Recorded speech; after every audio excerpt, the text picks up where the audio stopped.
Bismillahir Rahmanir Rahim. Assalamualaikum warahmatullahi ta'ala barakatuh. Alhamdulillah Rabbil Alamin. Wassalatu wassalamu ala ashrafil anbiya al mursalin wa ala alihi wa sahbihi ajma'in. Alhamdulillah, in the previous video we have tried to give you an idea of the relationship between the nature of our mind and akal. And from the Islamic perspective, we know that when we are operating from the perspective the akal al-kulli and akal al-juzi, we will be able, the integrated akal will have the mind or the akal as the main locus of control, and the qalb and the ruh as the subsidiary realm within the akal, and we have our nerves here. So at this level, our mind is dominant in doing the work of the various aspects of akal. And that I will explain inshallah in the future video, so that we can understand that basically the whole concept of mind is very close to the concept of akal in Islam. And this is, as mentioned to you, the research by Professor Dan Siegel, all right, and many other researchers who are trying to find a synergy of the akal and the physical self. That means they are trying to find integration of the brain, the mind, and the self. So there are three areas now. They are talking about this and this and this. So the three areas synergize, and when there is synergy or there is coherence or there is integration, they call it integration, all right, then we can achieve peace, happiness, success. We can achieve freedom from fear, worry, stress, and so on. So they are doing a lot of research in this area. So there are other institutes, they are working on this intuitive heart and feelings, all right. And there are many researchers now, apart from HeartMath Institute, there are many other researchers that are working on this, okay. So at this level, the Qalb is dominant. The Qalb play a role as the locus of control, as our great scholar Al-Imam Ghazali says. In the normal circumstances, the Qalb will play the most important role, and we would have this intuitive inner feelings, and this is experiential. That means, even though it's experiential, it can be proven scientifically. But at the highest level, in terms of the ruh, this is where I think as Muslims we must understand. Even Al-Ghazali says we should not dwell too much on the nature of the ruh, because it is more experiential. You feel it within your spiritual self, but you cannot try to pinpoint the ruh of this or that and the nature of the ruh, because we are not given that much knowledge of the nature of the ruh. But even then, I mean, we would know that basically Allah has created our existence with the ruh, the qalb, and the akal, all right. And aspect of the ruh is something that is so high level in terms of the understanding that if we want to go into the nature of the attributive aspects of the ruh, that is okay. But if you want to go into the essential nature of the ruh, then it is very difficult to understand. So at that level, I think we should not try to dwell on that. But all that we know is that the ruh, qalb, and akal, as it exists on this earth, if we develop the sense of love, understanding the love of Allah unto all His creatures, and our feedback loop towards the heart-based love of Allah, and the beautiful aspect of hubbullah, beautiful aspect of for example, Allah tells us Allah is Ghafurul Wadud, most forgiving and most loving kindness. So the tender loving kindness, if we can infuse that into our system, then we can understand that our life is very beautiful, regardless of the challenges, the suffering, the difficulties, and so on. We can actually balance that out with a understanding of the nature or existence from the aspect of the ruh, and most importantly the qalb. So if we are going to develop the Islamic model of positive Islamic cognitive behavior therapy, then we have to work on the heart first, and then the akal. So we have the heart and the akal, and we work at these two levels alone, then we have a very integrated system of existence. That means it comprehends our SEMP, as I mentioned to you, this realm of, here is S, E, all right, M, and then P. P is here, all right. So the P aspect.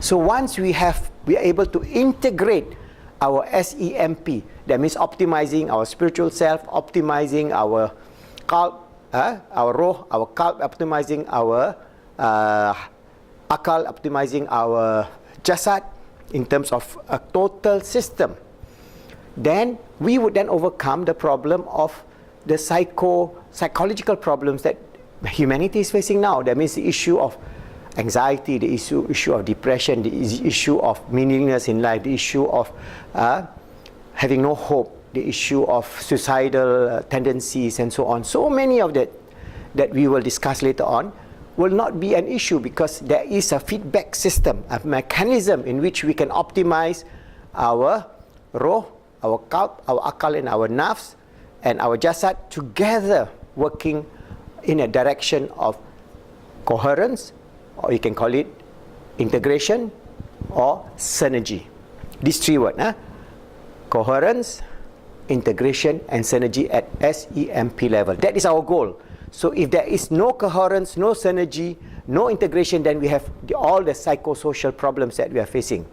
All right. If there is coherence, then there will be a beautiful flow of a love of meaning and purpose in life. So I'm going to just show you a video from the Hartman Institute, and just to give you the taste of what research are being done there. And it is important. That means for Muslim universities and research institutions, we have billions of dollars. Put aside a certain amount for the development of the mind, development of the qalb, the intuitive heart, and many other aspects. Because at the roh aspect, I don't recommend any sort of development insofar as trying to prove this or that, because even Imam Ghazali says, just assume that it is given by Allah, and then feel the taste of the existence of your spiritual self and the spiritual realm. Yes, Muslim scholars at the highest level can even sense the existence of the spiritual world and have experiential evidence of the spiritual world, but they cannot tell common people like you and I. For example, I do not have that experience, or I have a small amount of the experiential idea of the existence of the spiritual world, which I only know. But if I describe to you, you would say, is that real?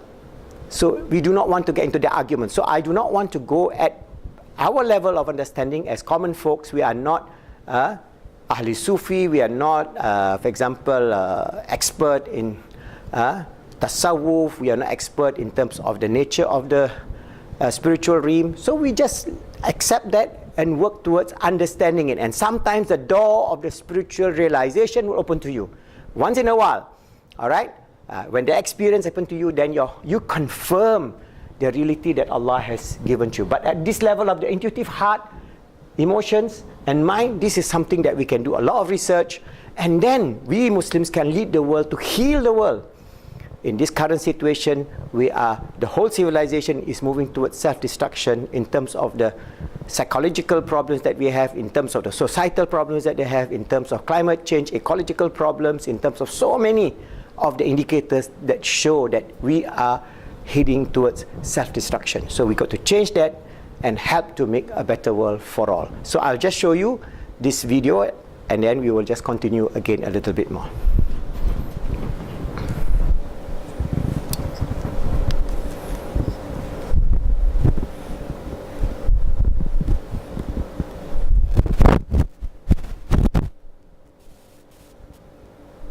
Research papers over the years. And in the early 90s, we discovered that heart rate variability, which is measuring the beat-to-beat changes in your heart rate, which change with every beat. So if you look at that slide, the heart rate is about 70 beats per minute, but it's changing with every beat. And what HeartMath discovered, published in the American Journal of Cardiology, is that these beat-to-beat changes in heart rate create a pattern. There's a lot of people measuring other aspects of heart rate variability now for overtraining, for a lot of other indicators for health.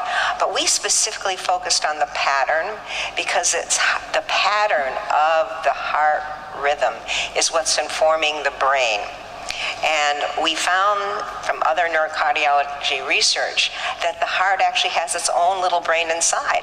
that can sense, feel, learn, and remember its own intrinsic nervous system, and it wasn't really discovered until the 1990s. So what happens is when we're feeling stress, frustration, anger, anxiety, worry, the heart rhythm pattern becomes jagged and irregular, like the top graph. And that signal is sent from the heart through the vagal nerve to the brain. When we're feeling love, genuine care, compassion, kindness, appreciation, all the qualities we associate with the heart, we see this beautiful sine wave-like coherent pattern at the bottom. And the heart brain is sending that pattern to the head brain. This is probably the most important slide I'll show you, and I think of what HeartMath is sharing through our training programs and coaching programs in the military, all 4 branches of the armed services, law enforcement, schools. We really have a mission to help people align the heart and brain to become their higher potentials without necessarily using the spiritual language, but that's our motivation, to really reach the street, bring sky to street.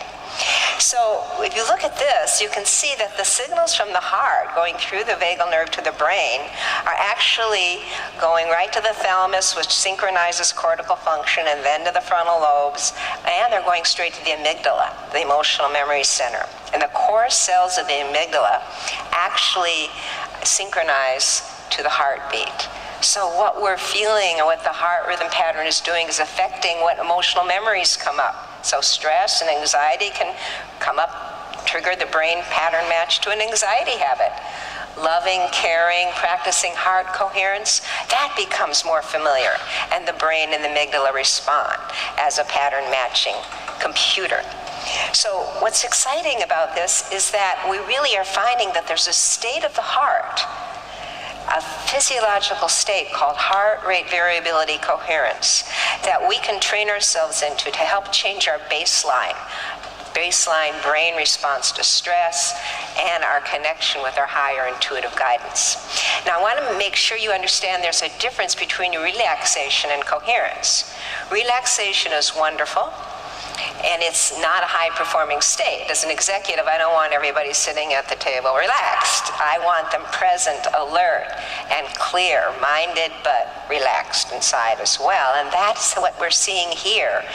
I don't have a pointer here, but the peak on the top right is the relaxation response, the parasympathetic. And if you look down below, the coherence state shows the parasympathetic and sympathetic nervous systems entrained, so their power is working together. And that's what we call the heart-empowered coherent state, because it's actually now sending that signal to the brain, synchronizing cortical function all the way to the frontal lobes, global synchronization, and it has more power. It's 700 in the power spectrum versus the relaxation power. So if we can get into that state, we can help ourselves enter the flow state that business people talk about, or sports people, or the first level of the zone. We're really in a state for optimizing health, clarity, performance, and our connection with intuition. So we really look at this heart intelligence, this very scientific definition of it, this physiological definition, as what is going to create this breakthrough in human understanding of science and non-duality that everybody can use, the ordinary person can use, once we understand it's a big paradigm shift, that the brain isn't controlling everything, that the heart actually sends more signals to the brain telling the brain what to do than the brain sends to the heart. Most of the traffic from heart to brain, 90% of it is afferent from the heart and the body. And that's just turns everything upside down in terms of physiology. So picture heart intelligence as the flow of awareness that happens when the heart, brain, mind, and emotions are in coherent alignment. And that gives us connection more with the intuitive guidance that we all want to feel and be led by. And the technologies, the training programs that HeartMath has created were all for this purpose. We market them for stress management, stress relief, health, well-being, optimal performance. But in our heart of hearts, they're really to help people connect with this heart coherent state, to connect more with their intuitive guidance and higher self, higher potential. And so it has games for kids or adults to play to help train into coherence. And how does this relate directly to intuition?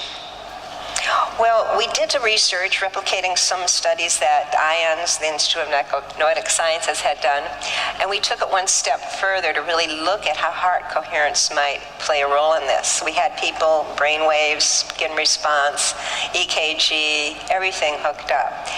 And we were looking at what is the electrophysiology of intuition. And what we found is that well, let me describe the experiment.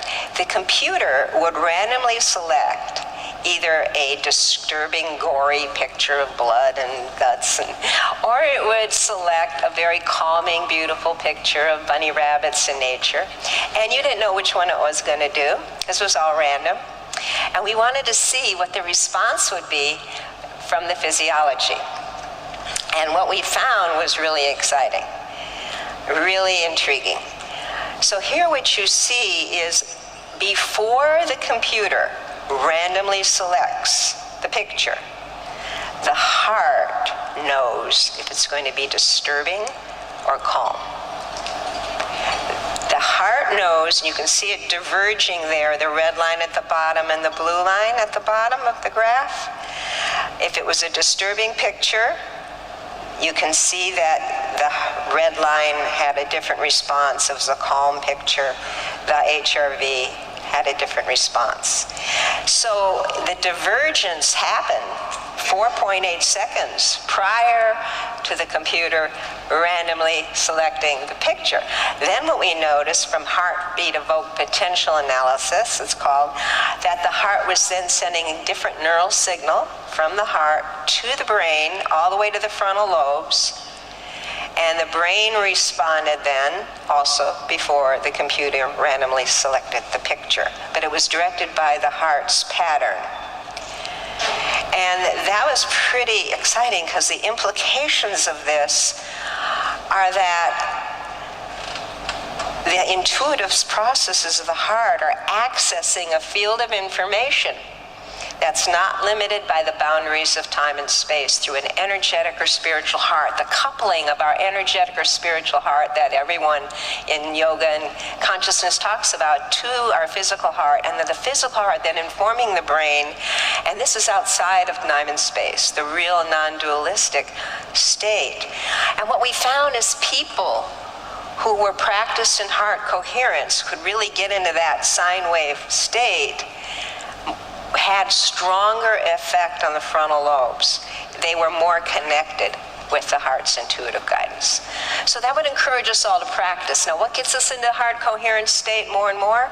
It's that sincere shift out of the mind to the heart, like that beautiful meditation, letting it really shift to the heart center and really putting out love, care, compassion, kindness, appreciation. That increases what we call personal coherence. And as we increase our personal coherence, remember, when we get stressed or angry and frustrated or worried, which is easy to do these days, we live in this planet and look what's happening. How do we learn to shift back quickly? How do we train ourselves so we have more of a strong baseline to get us back there quickly during the day-to-day? Not just during meditations. And that's really what the HeartMath tools and technologies, that's what we develop them for. I use them myself all the time because life is challenging today. So as we increase our personal coherence, what happens is we're starting to increase what we call our social coherence. And this is also very exciting research about the heart, because the heart, if every heartbeat is putting out a powerful energy, that's what powers the brain and body, and it's beating what we're feeling in that heart rhythm pattern out into the world around us. So think of the heart's magnetic field as like transmitting the heart's pattern and information like a radio wave, like a radio station out into the world around you. And it can be measured up to 5 feet away. That my heart rhythm pattern can be measured in your brain or in your field. So we are all affecting each other. So again, frustration, anger, worry, anxiety, feelings it's hard not to feel these days, especially, create this radio wave of stress. And we see the stress waves and feel them all over the media and the planet. Whereas if we can shift to appreciation, gratitude, care, love, compassion, look at the beautiful harmonic wave that we're bringing out in the environment. And this is This is something that really touched my heart when I first saw this research. Josh and Mabel in the research lab. Josh was 12 years old at the time. Mabel was a very old dog, probably about 12 years old at the time too. And they were in different parts of the lab. And what happened is they were hooked up. And when Josh went into the room that Mabel was in, didn't touch her, didn't talk to her, sat down in a chair and started radiating love to her, did what we call a heart lock-in, a coherence technique. Look what happened to Mabel's heart rate variability pattern. The dog received the love, felt the love, the two entrained. Isn't that awesome? To me, this picture speaks 1,000 words. I still get chilled every time I look at it, because what it's saying is we are affecting each other's fields all the time. We are connected, and this has been replicated with people and horses and people. So this entrainment of our heart and brain, and this entrainment between each other, can lift the field environment, and so lift the vibration of the field. In fact, coherence is understood in physics terms all the way at the quantum level, down to nature, into the human level. We can see coherence at every level, and that links us to other dimensions, which is what we all need. Like a laser light is coherent photons, much more powerful than incandescent light, so we can access that potential within ourselves. Another research project, not ours, was done by another group, another institute, where they had 3 people who knew how to get into this heart coherent state, all hooked up around a card table, and a 4th person who knew nothing about it, and they hooked the person up. And there were 10 card tables, so 40 people. And what they found was, in a very short time, the person who knew nothing about what was going on started to have more heart coherent patterns in their heart rhythm. They got into coherence. That means we can affect each other. We all know that intuitively, but to see it measured and to see how strong a role the heart plays in it, actually a priori to the brain, that means we all really need to pay attention to what's going on in our heart and our feelings. So we launched at the Institute of Heart Math the Global Coherence Initiative. And there's a table out there, you can learn more about it, but this is where we're researching interconnectivity. That human cognitive functions and emotions and behaviors are affected by each other's magnetic fields, and our hypothesis is by the planetary energetic fields. And the Earth's magnetic fields are carriers of biologically relevant information connecting all life together and forming all life.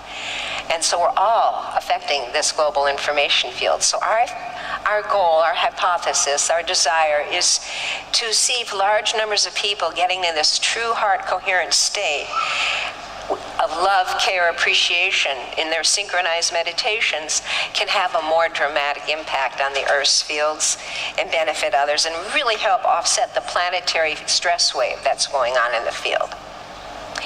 So we are actually measuring our interconnectivity. We have sensors, ultra-sensitive magnetic field detectors.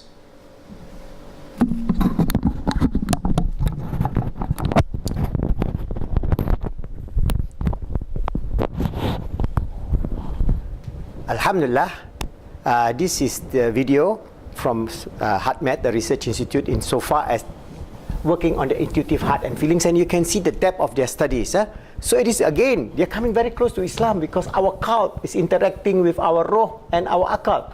And this integration, they call it integration or coherence, at the Qalb level will also integrate our Ruh and our Akal, and it will then filter down to our cognitive brain, and then affect our emotion, our TEF, thoughts, emotions and feelings, and then our actions will then be based on the heart. That means this intuitive heart is feeding us with all the wonderful things that Allah has given us. That means the shower of love from Allah subhanahu wa ta'ala, the mercy and compassion of Allah subhanahu wa ta'ala, the love and the forgiveness of Allah subhanahu wa ta'ala to us. And we are being showered with that shower of the infinite mercy of Allah, the ocean of mercy. The Ahli Tasawwuf tell us this ocean of mercy of Allah subhanahu wa ta'ala is infinite. There's infinity, infinite. If only we can sense it, and sense it in our intuitive heart, then will affect our physical heart, our physical heart then will affect our akal, our mind, and then our cognitive cell, and then this emotion will go filter through a positive, good, wonderful life, and then our action and behavior will reflect that. So once we are able to integrate our spiritual, emotional, mental, and physical self, or our roh, our qalb, our akal, and our jasad, then we create a wonderful model of Islamic psychology, which is the most accurate worldview that we can present first to the ummah.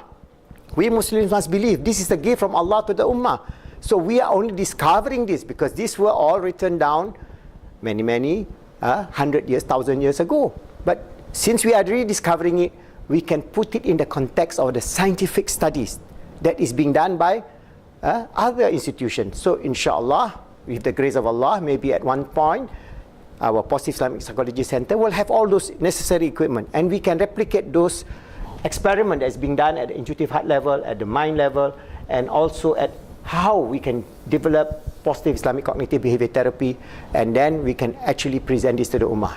Because as I say, at the highest level of the roh, we do not want to, as I say, experiment, because what is beyond space, beyond time, in the realm of the Zat of Allah, in the realm of His command, His Amar, in the realm of the spirit that He blow into us, we must accept it as it is.